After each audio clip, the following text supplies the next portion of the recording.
പഴയ VCD cassettes, അതുപോലെ audio cassettes, പിന്നെ നമ്മുടെ വാക്ക്മാൻ, അതേപോലെ നമ്മുടെ പഴയ ക്യാമറകൾ, പിന്നെ കോയിൻസിൻ്റെ കളക്ഷൻ, അടിപൊളി പേഴ്സ്, ആൻറ്റിക് സാധനങ്ങൾ, പിന്നെ ബേഡ്സ്. ഇനി എന്താ നിങ്ങൾക്ക് വേണ്ടത്? ഇത് ഇവിടെ കിട്ടും. നമ്മളിപ്പോൾ ഉള്ളത് ഇസാ ടൗണിലുള്ള ചോർ ബസാറിലുണ്ട്. മുനീർ ഭായ്.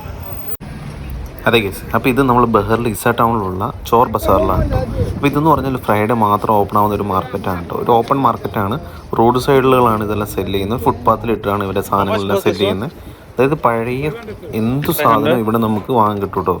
നമ്മുടെ പഴയ കളക്ഷനായിട്ട് സൂക്ഷിക്കാൻ ഇഷ്ടപ്പെടുന്നവർക്കൊക്കെ പോകാൻ പറ്റിയ ഒരു അടിപൊളി സ്പോട്ടാണ് കേട്ടോ. എല്ലാ തരത്തിലുള്ള പഴയ സാധനങ്ങളും അതേപോലെ പുതിയ സാധനങ്ങളും ഇവിടെ അവൈലബിൾ ആണ് കേട്ടോ.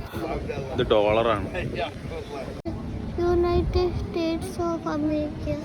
1 പൗണ്ട് കണ്ടോ. ഇത് യുണൈറ്റഡ് അറബ് എമിറേറ്റ്സ്, ഒമാൻ. അങ്ങനെ എല്ലാ രാജ്യത്തിൻ്റെയും നമുക്ക് കോയിൻസ് ഇവിടെ കളക്ട് ചെയ്യാൻ പറ്റും കേട്ടോ. അതേപോലെ ആൻറ്റിക്കായിട്ടുള്ള ഒരുപാട് സാധനം നമുക്കിവിടെ വാങ്ങാൻ കിട്ടും. പിന്നെ ഇനി ബേഡ്സിനെ വേണം, അതെ അതും ഇവിടെ ഉണ്ട്. അങ്ങനെ നിങ്ങൾക്ക് വേണ്ട എന്ത് സാധനം ആവട്ടെ, സെക്കൻഡ് ഹാൻഡോ ഫ്രഷോ ഇവിടെ അവൈലബിൾ ആണ് കേട്ടോ. ഇതേപോലുള്ള സാധനങ്ങളൊക്കെ നമ്മളെ എക്സൈറ്റ്മെൻറ്റ് ചെയ്യുന്ന ഒരുപാട് സാധനങ്ങൾ അവിടെ ഉണ്ട് കേട്ടോ. പിന്നെ കുട്ടികൾക്കായിട്ടുള്ള കളിപ്പാട്ടങ്ങളും അങ്ങനെ എന്താ പറയുന്നത്, A to Z സാധനം നിങ്ങളിത് ഇവിടെ വന്ന് നിങ്ങൾക്ക് കാണാനും അതേപോലെ പർച്ചേസ് ചെയ്യാനും പറ്റും കേട്ടോ. അപ്പോൾ ഇതൊരു അടിപൊളി കാഴ്ചയാണ് കേട്ടോ. നമ്മൾ വന്ന് ഇങ്ങനെ കറങ്ങി തിരിഞ്ഞ് പോകാമെന്ന് പറഞ്ഞാൽ നല്ല അടിപൊളിയാണ്. അപ്പോൾ ഇതിൻ്റെ എക്സാക്റ്റ് ലൊക്കേഷൻ എന്ന് പറഞ്ഞാൽ ഇസാ ടൗണിലുള്ള ഹോം ഇലക്ട്രിസിറ്റിയുടെ നേരെ ഫ്രണ്ടിൽ വന്നതായി കേട്ടോ. അതിൻ്റെ ഫ്രണ്ടിൽ പാർക്കിങ്ങിനായിട്ട് ഇഷ്ടംപോലെ സ്പേസ് ഉണ്ട്. അതിൻ്റെ തൊട്ട് മുന്നിലാണ് ഈ പറഞ്ഞ മാർക്കറ്റ്. മറ്റൊരു അടിപൊളി വീഡിയോസ് നമുക്ക് വീണ്ടും കാണാം.